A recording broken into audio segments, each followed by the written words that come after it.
Good evening, everybody. Welcome to Turf Moor Friday Night Football. Sadly, you've got to look at a white wall at our faces because the view that way is much better. We've got some lovely shots of Burnley over the side. We've obviously got the cricket ground to the right, particularly pertinent given that's where Sir James Anderson, as we have to call him now, started his career.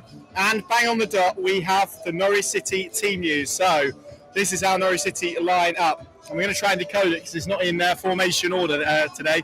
So it's gun in goal, Duffy, Sainz, Marcondes, McConville, Wright, Sorensen, Slimani, McLean, Cordoba, Fisher. Okay, so gun, Duffy, Sainz, Marcondes, McConville, Wright, Sorensen, Slimani, McLean, Cordoba, Fisher. The subs bench, Long, Stacey, JJ, Forson, Schwartau, Josh Sargent on the bench, Marcelino Nunez on the bench with Errol Mundle-Smith and Elliot Miles in the matchday squad. That looks like a three at the back to me. We'll do our best to decode it. So, Gunn in goal, McConville, Duffy, Cordoba, Fisher on the right. Are we going to say McLean on the left? Yeah. With Wright, Sorensen, Slimani, Sainz, Marcondes.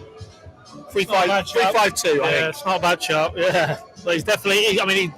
Now I remember when we spoke to him straight after the game the other night. He said he'd have to shuffle personnel, which he's done, clearly with no Sargent, no Nunez, but the fact that they're on the bench tells you there's no fitness issue in terms of injury. It's merely managing load with those two. But I think without official confirmation, I think it's safe to say that's also a shuffle in formation as well. Partly maybe to counteract what they're trying to get out of this game against a Burnley team going for the title, let alone the automatic. So, but you would think that the three is designed to slip into a five and maybe frustrate Burnley, and then obviously the longer this game unfolds, you've got one team in the heat of a promotion race, bit of nervousness, bit of anxiety sort of ripples around this place, and then maybe you can open up because you've got a Nunez and you've got Sargent to introduce, even a Schwartau to a degree, even a Forson maybe. We know he knows where the back of the goal is, so that might be the thought process tonight. But interestingly, also with a view to next season, because McConville coming in, is that his first start? It would be, wouldn't it? First start, yeah. Yep. So I think Yannis said the other day actually he'd like to start to give players like that more minutes. A little bit hamstrung by the latest wave of unavailabilities, but he still feels tonight, and it's quite a challenge coming into this environment for him. So we'll learn a little bit more about him tonight, and we know how versatile McLean is. So I don't think that'll faze him. So yeah. You just hope it isn't the 3/5 that turns into a West Brom's grimly holding on, frustrating, and then not offering a lot with the ball. You hope it's a bit more adventurous than that if they can, when they get the opportunity to break out. But I think clearly there is a nod to who they're facing tonight and how difficult a task it's going to be. Yeah, so if you joined us late, just to recap that team news, a real shift in formation. We are looking at the team and trying to decipher it for you, but it looks like Norwich City line up with Gunn in goal, McConville, Duffy and Cordoba as a back three, Callum Fisher as a right wing back, we think Kenny McLean as a left wing back, midfield three of Sorensen, Wright and Slimani with Sainz and Marcondes, so a 3-5-2-ish, although you wouldn't totally discount Sorensen playing as a left back this afternoon and that this evening, and that looking more like I guess maybe or him being the wing back, I guess, but there's definitely three centre backs, so that would make you think that way. Plenty to decode from that. I'll just read the bench again. Long, Stacey, JJ, Forson, Schwartau, Sargent, Nunez, Mundle-Smith and Elliot Miles. We'll talk about somebody who isn't there at a moment, but somebody who is on the bench, Paddy, Josh Sargent, and we know where we've been since he come back from injury, and it's been about managing his load, and we've seen most recently the Oxford game, was it the Oxford game? In around that cycle where he was dipped out of the, I think it was the game after, wasn't it? The Preston game, that's the one I'm thinking of, where he was dipped out from the start, and they're clearly still in a place where they're having to manage his minutes. Yeah, I was just trying to call up his recent output, but I feared when he said pre-Sunderland that he had one or two other unspecified players he was a bit worried about, and then there was a 21s game and Dylan Jones, I think it is the striker they brought in recently, he wasn't involved in that, and you feared there would be an issue to an attacking player. It turned out to be Cernach, who's unless there's been an improvement in the last day or two, is out for the next week/2, but no injury I don't think with Sargent, because clearly if there was he wouldn't be on the bench, but you're looking down here and with Sheffield Wednesday he only played 17 minutes that night, so Is it 1, 2, 3, 4, 90 minutes subsequently plus? As the call being that they're tipping him up to a danger in terms of load. You could argue the flip side of that. Well, there's so few games left. Could he not play through it, particularly in this environment tonight? You're going to need your more championship hardened players, but I think it'll come down to a fitness call, and it'll come down to manage his minutes, and that's the call. Sadly, it didn't go for them with Sheffield Wednesday that night. Even although that said, I mean, that first half against Sheffield Wednesday with Sargent on the bench, they were excellent, and they were 2 in front, weren't they? They could have been more, but as that game turned out, Sargent coming in for 17 minutes at the end, it didn't have the desired impact, and you hope it isn't that tonight. And by that I mean that the game's already gone, and then they're introducing him in the second half, because that will then, I'm sure, prompt the questions. Well, could you have started him and then got him off rather than going the other way around? But that's what Giannis is paid to do, and he's decided that. But it does feel a little bit out of kilter for me with no Cernach as well, because if it's Marcondes and Science, I don't think either of those two will offer you what a Sargent would do in terms of forward play. And the reality is, if you're going to give Burnley something to think about going the other way, you're going to probably need players like Sargent on the pitch. That isn't the way he's gone. So for me, that's the type of selection that fuels the belief that it's going to be more of a 5 than a 3, and it's going to be more about frustrating Burnley for long spells. Yeah, I would concur with that. It's an interesting midfield, isn't it? Jacob Wright, who there's been a lot of chatter about, and how pleased he has been with his performances and how he's played really since he came in against Plymouth. I think he was definitely the kind of bright spot from that last 45 minutes at Plymouth. Really good again on Tuesday night against Sunderland. Sorensen comes back in, Slimani comes back in. It's an interesting midfield dynamic, particularly if, as we expect, Kenny McLean is playing as a left back of a 5/left wing back of a 3. Do you know what my mind goes back to there, Conor? I might be wrong, but Wright, Sorensen, Slimani, that was Hull away, wasn't it?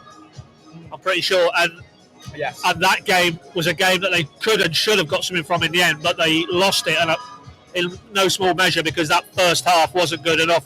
And those three, they didn't lock on, they didn't engage, the press was too deep. They tweaked it and they got better as that first half went on. But again, it was quite passive, quite slow. To be fair to Wright, that was very early on in his Norwich career. He's a different player now. We've seen that in the last 2 games. So maybe those fears are misplaced. But those three, if it is those three, and it looks like it will be those three, because Burnley, conversely, at Carrow Road, Brownhill, those type of players, is Cullen playing tonight? I've not seen their team, but we'll flash up in a moment. But they were very good. They were very aggressive. They were very in your face in the middle of the park. So Norwich will have to go toe to toe with them in that area if this isn't going to be kind of a relentless march towards Angus Gunn's goal.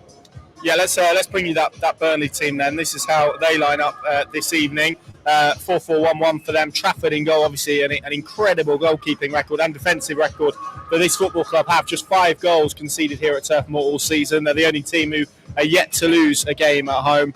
Roberts, Egan Riley, Esteve and Perez are the back 4.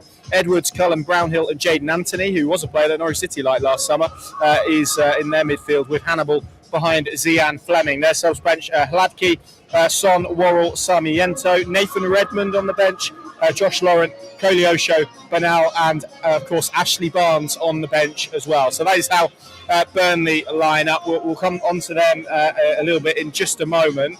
Onel Hernandez, Paddy, not included on the bench. That was maybe where the debate was pre-game. Would he come straight back in after almost serving that 1-game punishment on Tuesday night as part of, as Johannes confirmed to you, that social media conduct that saw him dropped? That isn't the case. What do you make of that? Because when we've seen incidences this season with Shane Duffy, with Jose Cordoba, we've been talking about 1 game and then Johannes has brought them straight back in. That isn't the case with Onel Hernandez tonight. No, and we've not spoken to Johannes since post-match Tuesday night. So, we won't put words into his mouth. We'll speak to him obviously again straight after tonight's game. But he did say on Tuesday night that because I asked him directly, well, does that rule him out for Burnley? And he said, no, I won't go that far at that stage. It'll depend on his reaction, as it did with Duffy, as it did with Cordoba. So does that tell you that the reaction wasn't what he would have hoped, would have expected?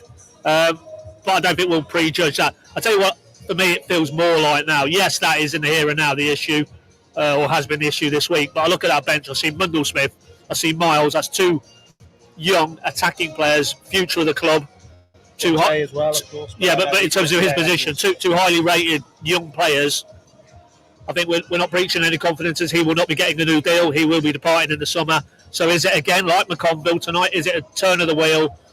And Yanis looking at players in those areas of the squad who are going to be here next season, on top of clearly an episode that he mapped out earlier in the week that he wasn't happy with, that crossed the line, I think, to paraphrase him. So I think it's a bit of both. I don't think it's necessarily simply down to, Onel hasn't maybe served his time and paid his dues. I think it's probably also a fact of the wheel is turning on Onel Hernandez's Norwich career. It's coming to a close, and why wouldn't you start to now look at some of the younger elements and bring them in, even if Miles and Mundell Smith don't get onto the pitch tonight, to be here, to be part of a matchday squad, to know what it's all like. That's all experience that I'm sure be able to build on and top up and hopefully come through next season. Yeah, we'll see how it lines up, and we've kind of said maybe what we expect, just a balance of the lineup that's been put out there on other places is Gunn, Sorensen, Duffy, Cordoba as the back four, McConville, McLean, Fisher, Slimani, Sainz, Marcondes. So almost a 3-4-3 type formation. It's difficult to say pre-game because it can line up in different ways. They aren't always right, but I thought I'd put it out. The BBC, we're looking at the BBC graphic here. They've got McConville on the right of a midfield four. Have you ever seen him play that? Well, that would be as a wing back, wouldn't it? But yeah, you would worry if that is the case. So I just thought I'd say that in case we're wrong, and we're wrong plenty. So worth sticking that out there. In terms of the test tonight, Paddy, I mean, this is a really daunting place, isn't it? They're 28 unbeaten in the Championship. They've conceded 12 goals all season. They're on course to break all kinds of records. Unbeaten here at home. Opportunity to go top tonight. Marching towards the Premier League, albeit in a three-horse race with Sheffield United and Leeds. They can go 5 points clear of Sheffield United with a victory tonight, albeit Sheffield United, obviously, and Leeds play tomorrow lunchtime. It's going to be quite the task, isn't it?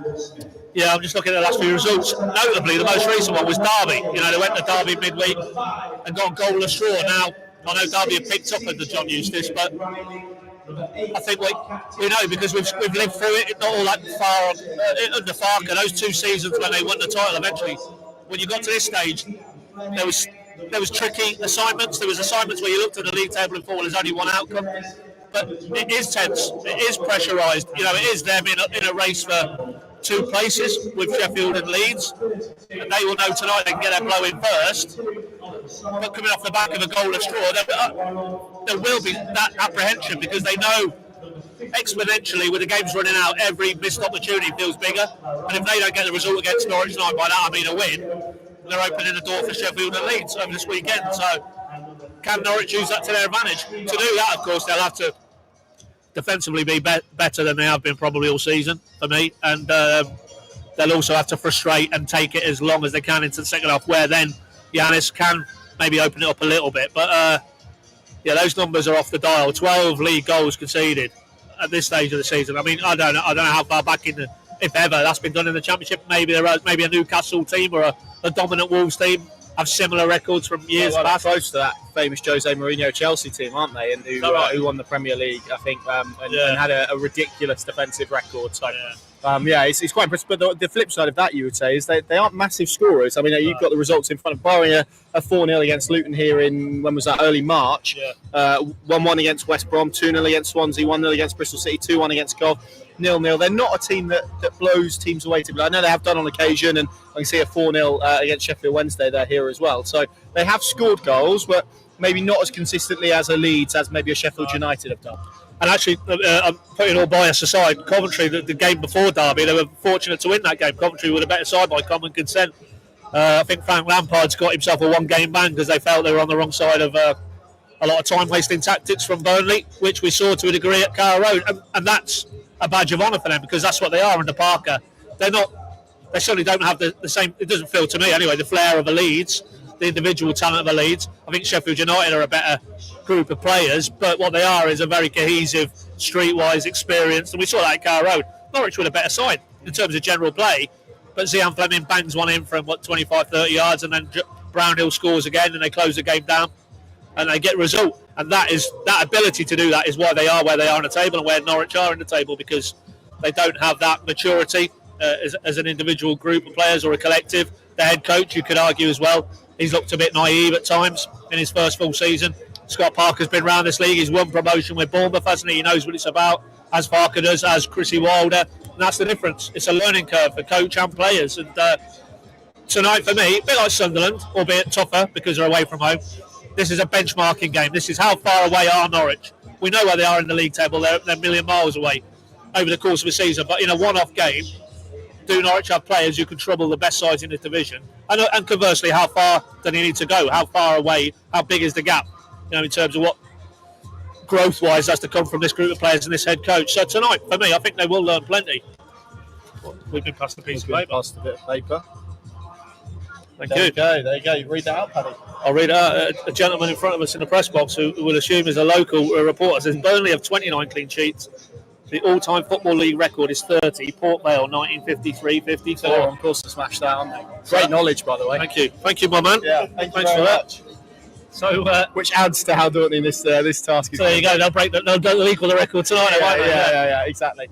How do you see it going then, Pad? Have you got any streaks of optimism for the 1,300 people who we assume most of which are of a Norwich City persuasion joining us at the moment?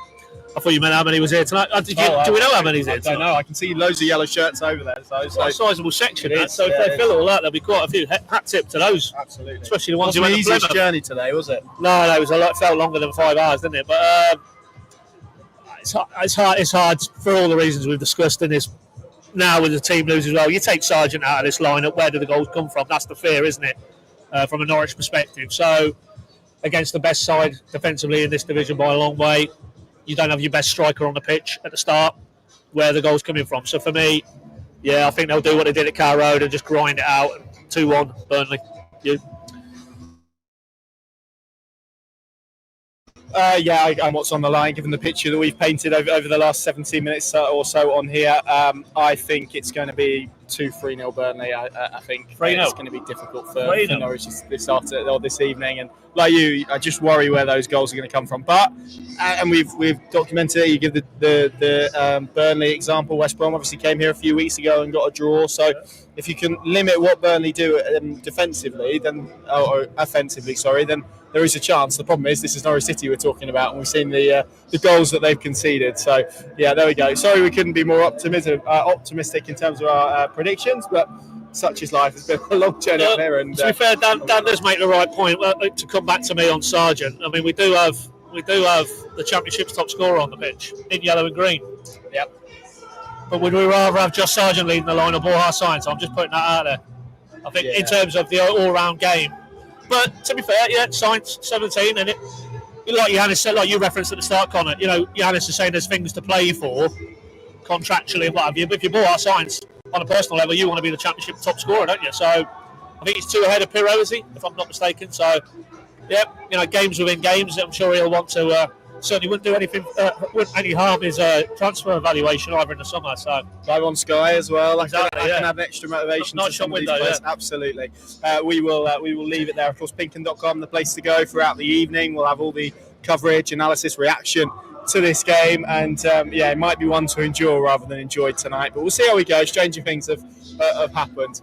And let's hope that we come full time. We're talking about at least a very, very positive Norwich City performance with some elements to pick out of it. Thank you for joining us. Sorry you've had to look at this instead of what's in front of us. Turn it around with that. Looking your connection up. We can have a go. I'm going to try. Look at this for a view. We can have a go. So this is what we're working with tonight. If you can see, it's the pitch in all its glory. We've got a lovely scenic view over that sort of main stand. The Norwich fans are just to the right of us there. So there we go. That is.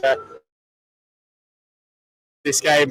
Let's hope Norwich gets something from this game. Thank you very much for watching. See you soon.